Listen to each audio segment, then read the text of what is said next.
And welcome to the Daily Space Weather. We've got some special treats for you today. A bunch of imagery from the GOES-R, also the Proba 2 mission, showing some swap data. We'll be doing that for you today and lots more at the Smash News Network, least busted name in news.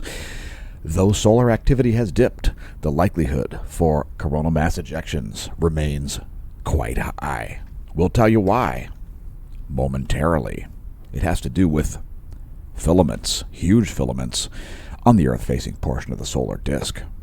This is the past 24 hours in two fantastic wavelengths from GOES-R. That's the 304 and 171 angstroms.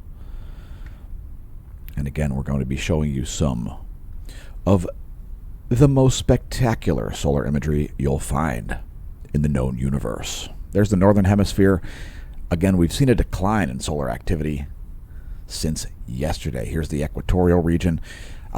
We've seen a dip in the radio flux, we've seen sunspots degrading, and we've seen the X-ray flux dropping off as well. So, again, activity dropping here. We didn't let that prevent us from bringing you these images. So there you can see a coronal mass ejection being emitted from the southwestern limb. Also some minor flaring activity right near our Earth scale.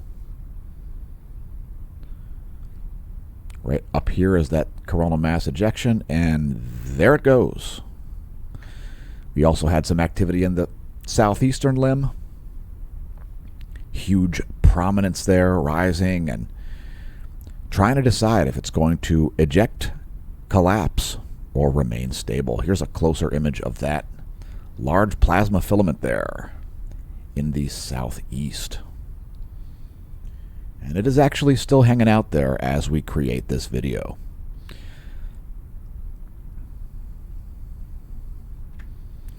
So here is the SWAP 174 angstroms wavelength. And it might look a little bit like 171 angstroms. This is also ionized iron. It's about 1,000,000 degrees. And those images are not bad at all. The SWAP mission is an instrument upon the Proba 2. If you want to read about that, you can find it at proba2.sidc.be. It must be Belgian. Anyway, that's the Proba 2 mission on which the SWAP imager is located. Here's a close-up of the equatorial region. Again, we didn't spare the solar imagery today. And there's lots more to come. Here we've put up GOES-R. This is GOES-R 171 plus 195 angstroms, which are, by the way, two spectacular wavelengths to view under the GOES-R, even when you have a little temporary decline in solar activity. Once again, we do have a filament fest on the Earth side of the solar disk. So there remains a rather high likelihood of the possibility of coronal mass ejections. We'll be monitoring it throughout the day today. And we may find ourselves putting out another video. Fingers crossed for some Earth-directed action. Anyway, let's get to some more stats here.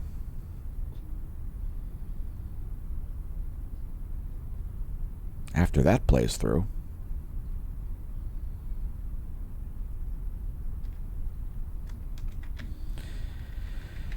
And let's see what's going on the SDO. So there is your SDO continuum. Most of those sunspots somewhat stable here. No major changes there. This group up here doesn't have a name yet. That should already be called 3316. Whatever, it'll get a name today. It has not evaporated since yesterday. These SDO browse data videos are the data from yesterday plus today. So May 25th plus 26th to date. Almost forgot which month it is there. By the way, the largest earthquake just happened while we did show prep. We'll get to it here. First, a quick volcano rundown. Sakura-jima's erupting, producing a 7,000-foot ash plume. Suwanose-jima's erupting and producing a 7,000-foot ash plume as well. Popocatépetl continues exploding in central Mexico. It's a flight level 250, 25,000-foot ash plume from Popocatépetl. It has calmed down since the past couple of days where it was producing as big as a 35,000-foot ash plume there. Central Mexico getting fertilized by some volcanic ash. Nevado del Ruiz, okay. The Volcanic Ash Advisory Center issued the following report.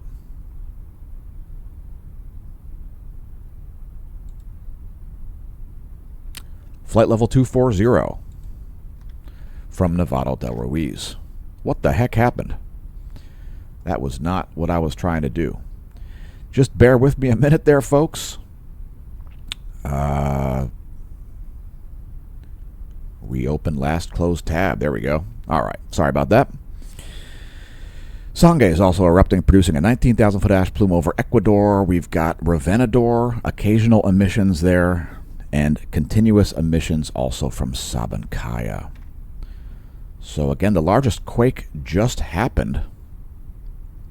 It was a 6.2 off the coast of Asahi, Japan. So there's the location of that. It looks like it was in pretty shallow water there. Probably felt by quite a lot of people. That 6.2 magnitude quake was at 10:03 this morning, Universal Time. And in fact, it happened so recently that when we did show prep, there was no update on the tsunami.gov site. So let's check and see if we do have an update there yet. Nope, I just pressed refresh. No update yet on tsunami.gov. Keep in mind the quake was over 40 kilometers estimated depth.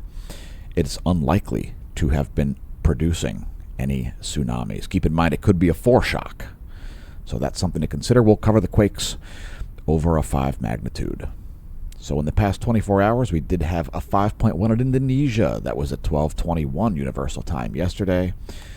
Then about an hour and a half later, we had a 5.2 at the Philippines. Continuing on, South Sandwich Islands had a 5.1. That was over 90 kilometers estimated depth. Papua New Guinea had a 5.2. That was at 2:08 this morning. And then that's 6.2 at Asahi, Japan. 6.2 magnitude quake there at 10:03 this morning. Depth was 44.2 kilometers. Unlikely to have produced a tsunami. Now, as far as the 10.7 centimeter radial flux, it's now down to 152 solar flux units. So this gives us pretty quick feedback. The radial flux, there is the 1-year graph of the radial flux. And now we've dropped back down below this 155 level. I've been citing this for a while here, that we're seeing this resistance at about 155 solar flux units. So we recently broke out of that for a very brief period, and waiting for that to return. We are expecting an uptick in solar activity here coming. We'll tell you why about that in a minute. First, the Space Weather Enthusiast dashboard. Not forecasting any geomagnetic storms or geomagnetic unrest. There's nothing on the way. So at the moment, no forecasts for major space weather events like coronal mass ejection impacts, coronal hole high-speed streams, etc. Here are the past 4 hours of Earth's magnetic moment from space. It's the Geospace Magnetosphere movie. This model is based on the space weather modeling framework, and a lot of variables go into this. I'll just say that. Magnetic fields, electron flux, proton flux, etc. And yeah, that's the last 4 hours. It is geomagnetically calm on Earth, and we don't have any forecast for anything else. Waiting for some activity to kick up. Next, Earth's magnetic moment from the ground. Once again, it's the past 4 hours. This is Earth's B field. Really, it's changes to Earth's B field known as geospace delta B. So only minor changes to Earth's B field happening here, and it's, again, quite geomagnetically calm at the moment. KP index is 1.66. And if you're new to the channel, congratulations on realizing the channel exists. The planetary K index is an average of global geomagnetism. Next, the real-time solar wind. And what do you got? What do you got? Very diffuse solar wind here. So diffuse that it may be an error, but we're showing only 1/4 of a proton per cubic centimeter there. You've got to have 4 cubic centimeters to get 1 proton on the average there. That's a very diffuse solar wind indeed. Solar wind density 0.25 protons per cubic centimeter. Solar wind, did I say solar wind? Solar wind density 0. I think it got even lower here. 0.20 protons per cubic centimeter there for the solar wind density. Solar wind speed here still elevated as a coronal hole high-speed stream continues, 522 kilometers per second.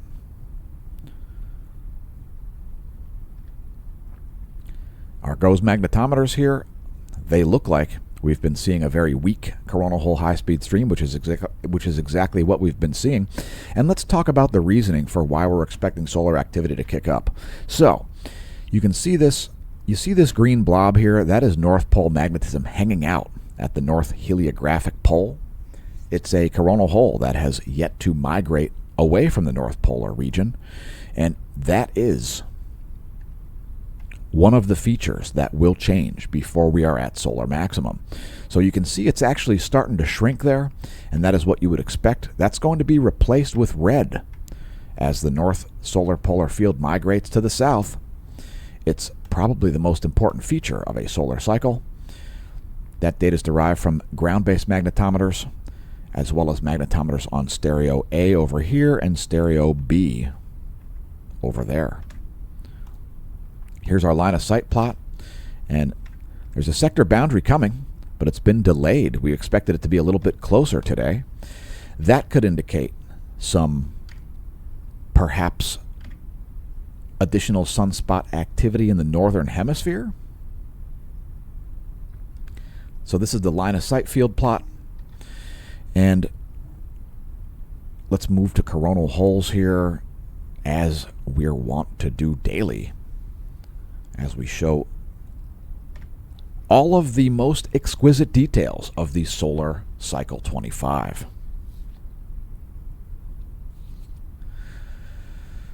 So there you can see some North Pole oriented coronal holes rotating in, some South Pole oriented coronal holes rotating out. Let me bring up some SDO images for you. And we'll bring up the latest image. So here's the latest image, and you can see down there in the southeast, we do have some North Pole-oriented coronal holes. This is yesterday plus today's data from SDO 211 angstroms. Let's zoom in a little bit closer here to get a better view.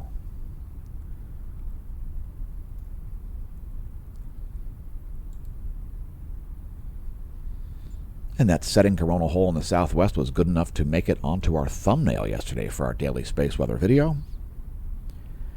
211 angstroms from the SDO, one of the several species of ionized iron that is emitting extreme ultraviolet light right now.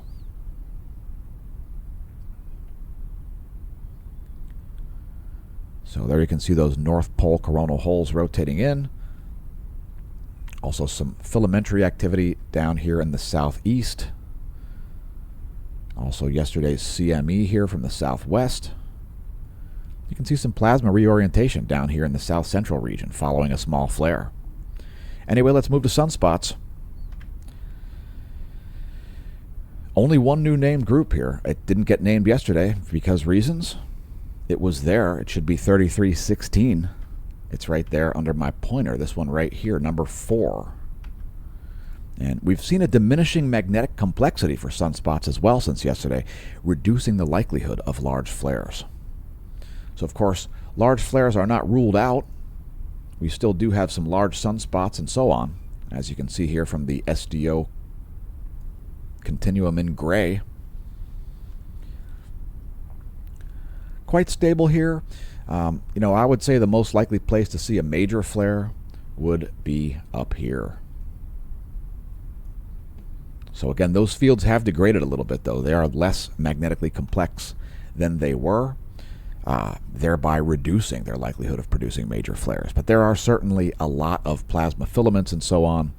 And of course, we've been saying for a while on the channel that there is a possibility that the coronal mass ejection causes the flare instead of vice versa. There is some valid physics to back that up.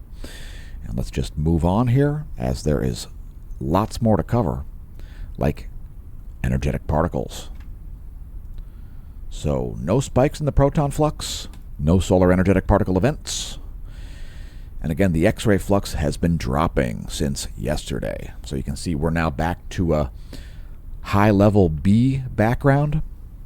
The X-ray background is now B7.17. So it was well into the C range for a while there. Now it's dropped back down into the B range.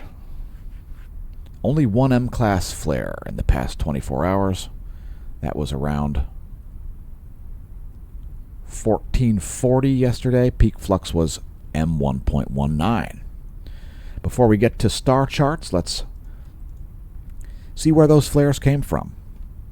Here is the GOES SUVI 131 plus 94 angstroms.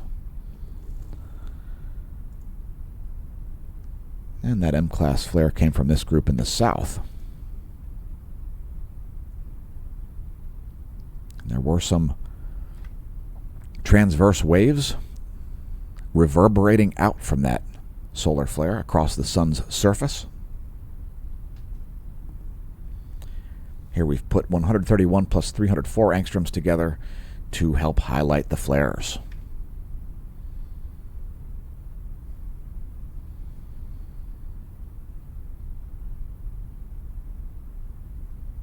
There's a great view in two different wavelengths. That is one for the record books. Hence videos like this one. If you wanted to see what was going on a year ago in this level of detail, well, you could just check our channel. We've got it covered. All right, so let's take a moment here to look at coronagraphs. Actually, first, let's look at a star chart. So we're always interested in what's going on overhead. This is what's happening over Lehigh Valley, Pennsylvania. If you want to make your own star chart, try skyandtelescope.org. The sun there rising into Taurus, which means something to somebody. I have no idea what that means, but it means something. Somebody's going to decide to buy crypto or something because of the sun is in Taurus or something like that. They're going to order a steak. Anyway, here's our solar system forecast for the next week. In 1 week, we will have a gibbous waxing moon. That will be June 2nd. And here come some coronagraphs. So these are yesterday's coronagraphs, and there are indeed some coronal mass ejections. We just don't anticipate those being earthly directed. Based on the imagery on the coronagraphs, we do not anticipate any of this ejecta to have earthly directed components. It looked promising yesterday, but it didn't work out. I've got here's today's data also, 32 additional frames, and it looks like there is at least one CME happening there. That looks like it's out of the west. That's also probably not earthly directed.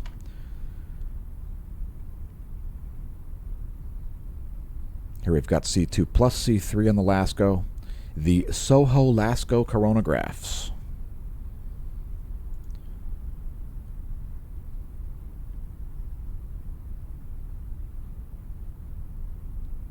Yep, I kind of thought one of those was earthly directed. We'll also show stereo A. I thought it might be earthly directed here for just a brief moment.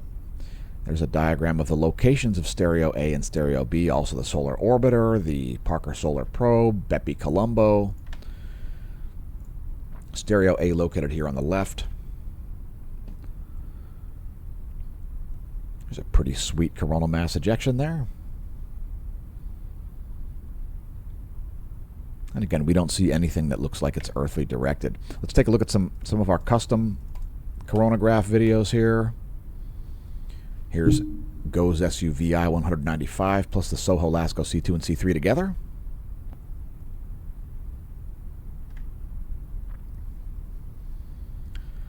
Some pretty sweet CME action there. as the sun blasts material from its atmosphere out into the greater solar system. How about an even closer look? Let us know in the comments if you think that's a money shot. That is good stuff. Let's take a brief moment to look at 195 angstroms by itself. That is a fantastic wavelength. I highly recommend it. The GOES are 195 angstroms.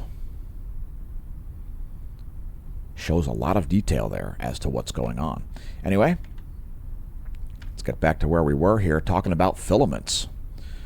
Again, it is a filament fest. There are a lot of large and dense plasma filaments. That is billions, if not trillions, of tons of material hanging out, suspended by magnetic fields and defying gravity, like you see over here. It takes pretty strong fields for that much material to defy gravity, but there it is, happening right in front of your face. That's the ground-based hydrogen alpha telescope at Udaipur, India. And these bright features hanging off the limb, those are called prominences. Those are the same feature as these dark absorption features. They just look differently when they're overlapping the solar disk versus hanging off the edge. We call them prominences when they're off the edge, and we call them filaments when they're not. They are the same phenomenon.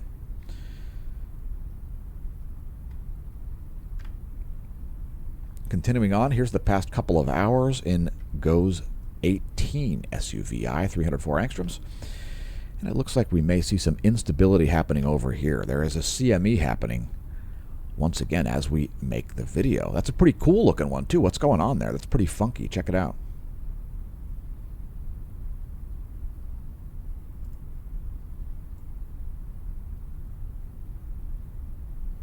Just a kind of a small piece of plasma coming out there. That's unlikely to create any geomagnetic storms or aurora at mid-latitudes on planet Earth. Let's take a look at some more filamentary information. Here we've added 171 angstroms to the 195. That's some more great detail for you there. Shows some great contrast on plasma filaments. You can see some of those CMEs happening, like the one in the southwest, which is your lower right. Here we've swapped out the 171 angstroms for 304 angstroms. This is probably the best for showing plasma filaments, at least as far as the GOES are.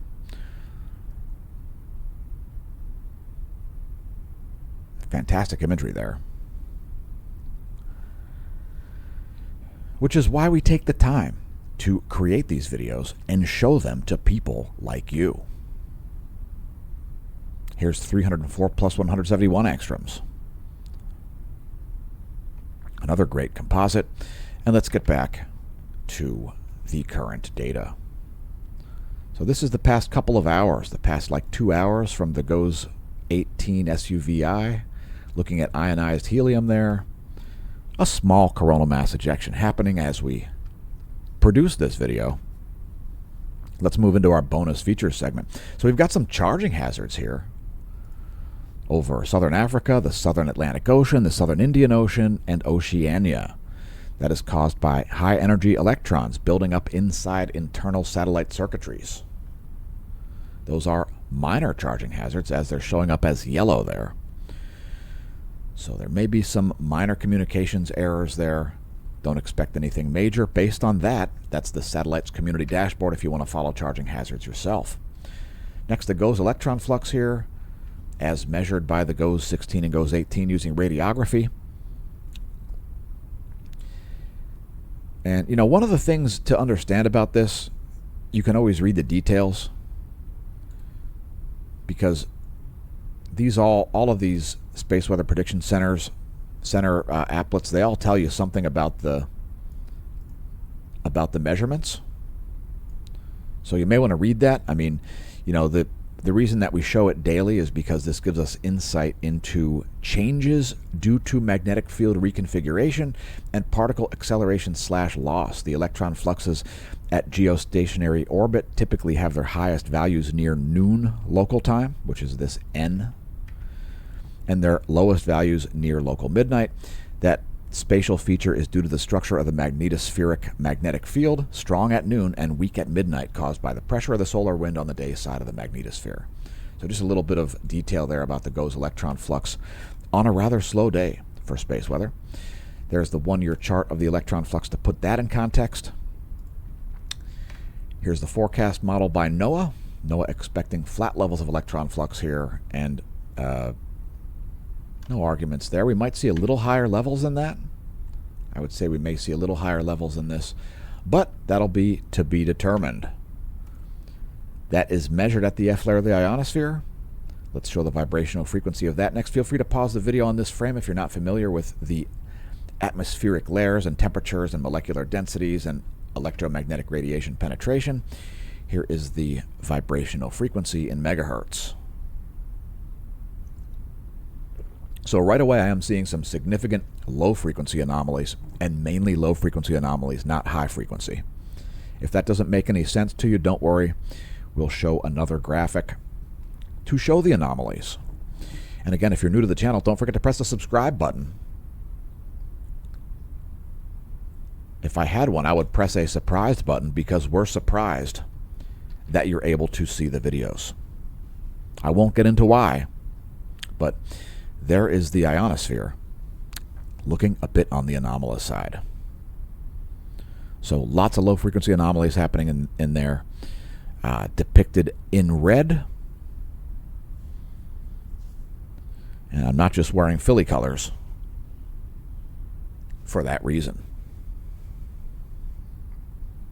Sixers number 34. Does anybody know who that is? Or who it was at the time? I wonder if the number has been retired. Anyway, here's the latest image. That is 11 o'clock Universal Time ionogram and 11 o'clock Universal Time anomalygram. Again, lots of low-frequency anomalies here, especially in the southern hemisphere. We'll also show the total electron content. That gives us additional insight into what's going on. Why? Because there are free electrons out here in the outer Van Allen belt. There are also free electrons in the outer plasmasphere, the inner Van Allen belt, the inner plasmasphere, and the ionosphere, which is below that. Those free electrons can cause signal refraction. And here is the total electron content. This is literally showing a count of the electrons. That's the total electron content from ground level to about 12,500 miles of altitude. We are seeing some anomalies here, some GPS errors. That's the coupled thermosphere, ionosphere, plasmasphere electrodynamics model. And here is just the 10-day anomaly, the anomaly from the 10-day average over North America. We're seeing some low electron content anomalies here. Those are showing up in blue on this imagery.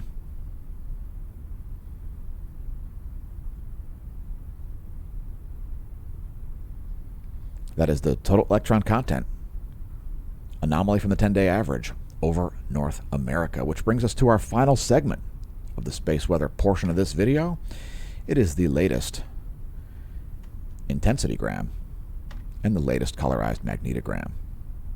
So we do have another active region rising up here, so maybe I accidentally forecasted that. I said, hey, we might see an active region rising in the north, which explains why the heliospheric current sheet polarity is not likely to change as rapidly as we thought yesterday. And indeed, there is an active region right there. I can see some magnetic fields rising. Is it a sunspot? Well, it certainly isn't one yet. But here's the full disk view. Again, these sunspots have largely degraded since yesterday. They've become less magnetically complex. For example, this group up here lost most of its deltas. So it is much more stable than it was just yesterday. This group down here does have some magnetic complexity around it. This group down here has some magnetic complexity, and it has been the largest flare producer in the past 24. This one here is very symmetrical. And I mean, that one, there are some tiny deltas there. That one is looking quite stable here. You can see how similar the leading South Pole fields are there in comparison to the trailing North Pole fields. A little bit of deltas mixed in there And this group here is beta gamma class. So again, the likelihood of flares has dropped since yesterday. And let's do meteorology. But before we do meteorology, if you enjoy the content, why not help support the content? Why not help improve your own health by picking up products from Hemp Lucid? If you already shop there, why not enter the promo code SMASHOMASH to save 10% on checkout, or help the channel by shopping via our link, which you can find below this video in the description, as well as on the homepage at smashomash.com. So the products are fantastic. We do have product review videos about that. Check our playlists on YouTube. youtube.com/smashomash/playlist. And if you're watching these videos on BitChute, get real and subscribe over on YouTube. You're missing like 90% of the content, maybe even more than that, maybe 95%. So enter the promo code SMASHOMASH on checkout for your Hemp Lucid order. Shop via our link, which you can find again below this video or on the homepage at smashomash.com. Thanks to everybody who has helped support the channel by picking up Hemp Lucid products, and thanks to Hemp Lucid. Again, you can find links on the homepage at smashomash.com, and welcome to the Neo-Renaissance. Congratulations on realizing that the website exists. If you're unable and or unwilling to help us out by purchasing things or becoming a member of the Smash team and paying us a few bucks per month to create the content, then help us out with clicks, visit us on social media, press the share button, leave us a comment, etc. So let's take a look at, here we're looking at sea surface temperature and ocean currents because, well, there's a storm brewing that's going to strike mainly North Carolina. We'll get to it. And there's a bunch of warm water there.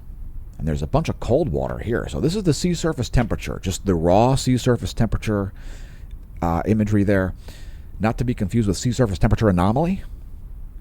And the animation is showing currents. The coloring is showing sea surface temperature.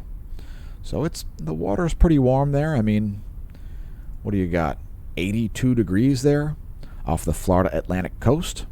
If you look at sea surface temperature anomaly, we've got some cold water mixed in here. Likely the result of snowmelt. It's not really moving very much. Some of it's actually moving north to south. That water is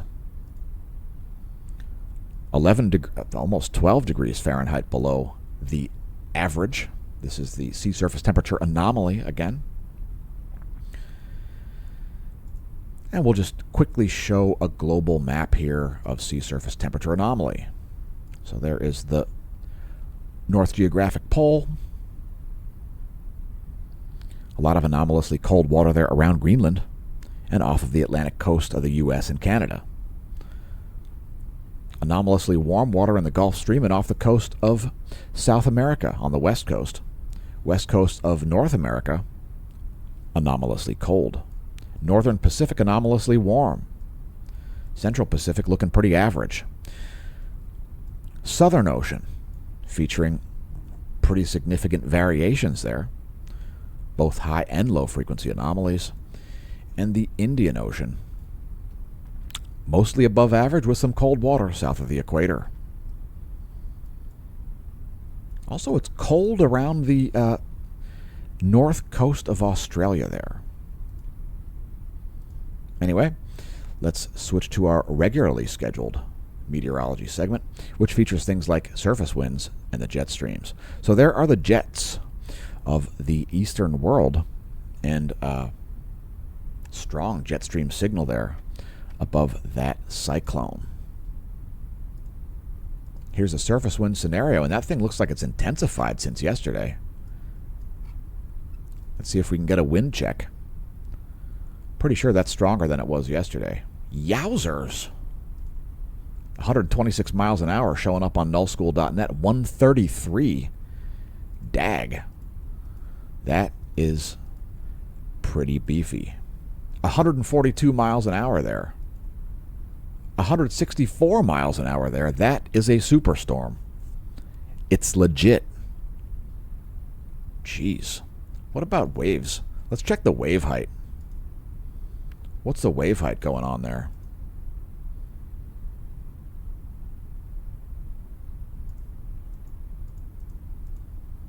The windiest place in the world is featuring nearly 50-foot waves, folks. Nearly 50-foot waves. 47.6 footers there. Very close to 50-foot waves there. That does not look like a nice place to be sailing. Jeez, that storm went berserk. Anyway, here are the surface winds of the central world. Jet streams of the central world. A strong anticyclone here over western Africa. You see that clockwise rotation, the sign of high pressure for the northern hemisphere, that is. And we've got some major jet stream activity happening over North America, including an upper-level anticyclone here over Lake Superior. High pressure up there. And multiple things happening with the jet stream over the U.S., including a big divergence here over the Central Rockies. So lots of stuff happening there with the jet stream. You might see some odd weather patterns as a result of that. Here is the surface wind scenario. A strong onshore wind currently existing in places like the Carolinas and even the northern Florida coast. Perhaps some good surf at Daytona Beach, although we prefer an offshore wind, which helps stand the waves up. Anyway, here's your satellite map, and I want to briefly zoom in here. Let me just press refresh. I want to briefly zoom in here after that animates, because we want to show this system here between Florida and the Bahamas. Show you some fantastic imagery there of the sun rising over those cloud tops.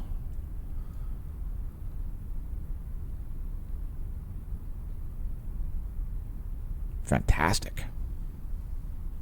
So you can see quite a bit of convection happening there. Again, the water is quite warm.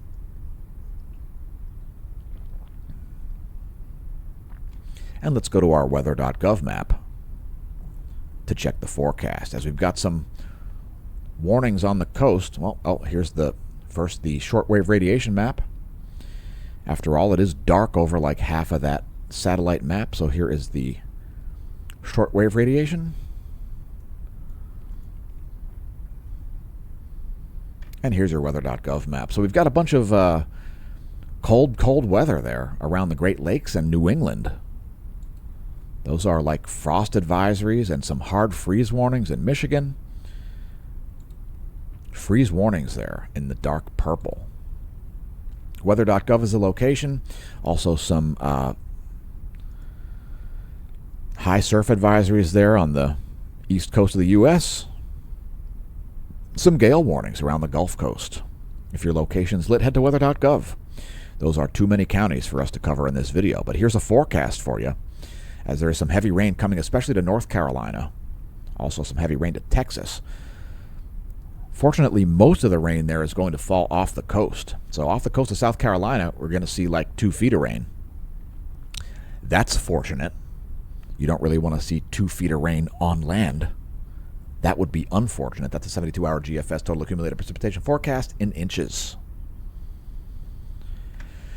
Here's your GFS pressure and precipitation forecast for the same time period. That's 72 hours.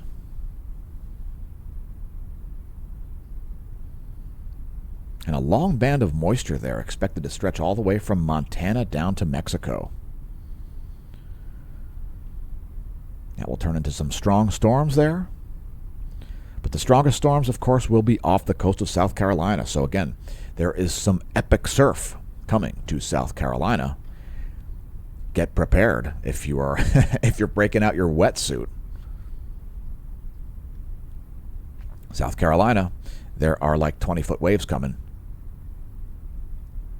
in the next couple of days. Could make for some interesting holiday weekend surf.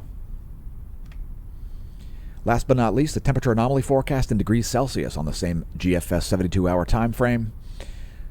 Very cold temperatures there for the southeast U.S.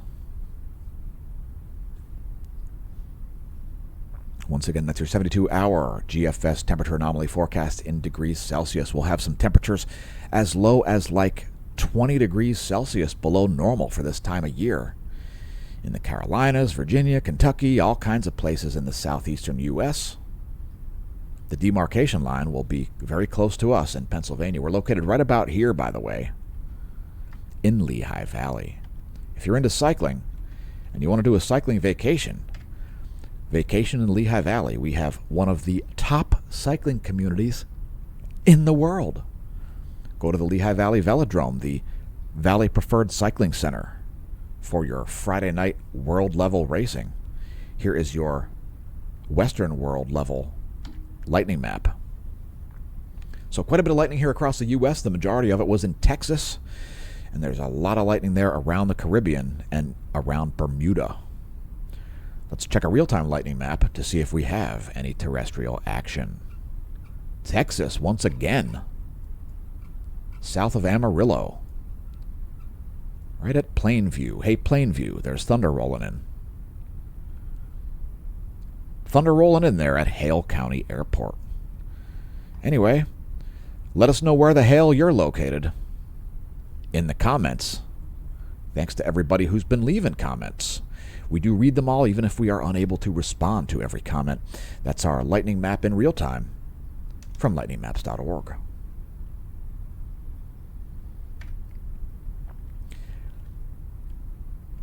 By the way, if you want to support the channel with subscription services, consider becoming a member of the Smash Team. We put up some posts just for gold level Smash Team members yesterday. We put up a post for just gold and silver level Smash Team members. Keep in mind there is also a bronze membership level, which will receive email alerts for various things like tsunami alerts, other types of disaster alerts like major earthquakes, also space weather alerts. So that'll help things. Also, we do also send out email alerts about videos just like this one, because people have repeatedly and forever expressed discontent with getting notifications that our videos have gone up on certain video hosting sites. Smashomash.com/SmashTeam is the way to support the channel. Thanks especially to our gold and silver Smash Team members. Today's featured product is Make America Not Suck Again. It used to be one of our top sellers. It's one of our older designs. And since people are now falling all over themselves, talking out their you-know-whats about politics, I figured I would feature this one today. Make America Not Suck Again. Because the best way to get out of a hole is to stop digging. The best way to curb inflation is to stop spending. The best way to solve centralization is to get rid of it entirely. As the world becomes less and less centralized, I say to you that centralization is dead. So stop with the central planning. It's not going to work. Nobody needs it. It's a vestige of World War II. It's completely outdated. Make America not suck again. It's up to you, not bureaucrats who are unable to do their own job or get out of their own way or enforce the Constitution, etc. It's got smashomash.org on the design, by the way. And for more fashion tips, hit up amazon.com/shop/smashomash, amazon.com/shop/smashomash. You can find a bunch of pics from us there. And here comes the final segment. Got some strong storms here on the radar. Those could be producing some damaging wind and hail. I see quite a bit of red there. Lubbock, Texas, I think it's going to mostly miss you. No, it's going to somewhat hit you. Anyway, here is your full 50 states view.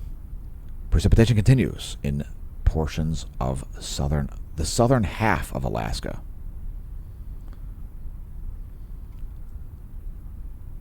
There is a lower 48 Doppler. Radar.weather.gov. Here is shortwave radiation showing clouds and fog. And here is water vapor. You can see some cloud nucleation happening over here. Again, expect this stuff to intensify in the coming days. Expecting some major weather, especially for South and North Carolina, the majority of the rain for North Carolina. Here's your recap. U.S. Doppler radar, which depicts vertical motion in the air column from ground-based Doppler radar systems. Here is space-based infrared radiation depicting clouds and fog when it's too dark over half the map to use the visible satellite. And last but not least, the water vapor map, which depicts just that, water vapor and all of it. What's so sweet about it is it shows you dry air as well as moist air. And you can see some cold air here coming down from Canada into the Great Lakes. Right there, you can see that cold air driving there right across Lake Huron, Superior, Michigan, etc., pushing deeper and deeper into the U.S. That is where we will end the video. By the way, thanks for tuning in to the Daily Space Weather. Congratulations on realizing the channel exists. It's time to close this thing out. In the meantime, I'll have been your host, Dan, a.k.a. Smash-O-Mash, and I am headed back to the bunker. In the meantime, may that solar wind be at your back. Here I come, bunker. Here I come.